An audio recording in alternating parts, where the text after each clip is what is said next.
સારી સંસ્થા છે.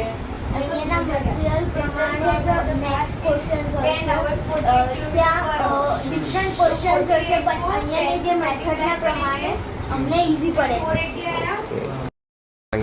તો કેવું હતું અહીંયાનું એજ્યુકેશનનું? એજ્યુકેશનમાં તો देखो पेरेंट्स જોડે હમણાં મેં વાત કરી કે અમારે મતલબ બહુ ટૂંકો ગાળાનો ટાઈમ હતો. તેમ છતાં તમે રાત્રે 11 વાગ્યા સુધી લેક્ચર લીધા છે, સવારે 6 વાગે પણ લેક્ચર લીધા છે. ઓકે, સરસ. એને પ્રેક્ટિસ પણ સારી એવી કરાવી છે, એટલે એનો પૂરો એનો બેનિફિટ મળ્યો છે અને એડમિશન કન્ફર્મ થઈ ગઈ છે. કન્ફર્મ થઈ ગયું છે હે ને? તમે શું કહેશો મેસો?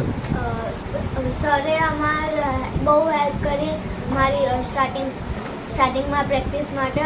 લાસ્ટ મંથમાં જ મેં એડ્યુપવનમાં જોઈન કર્યું અને પ્રેક્ટિસ કરવાનું ચાલુ કર્યું. મને એનું બહુ બેનિફિટ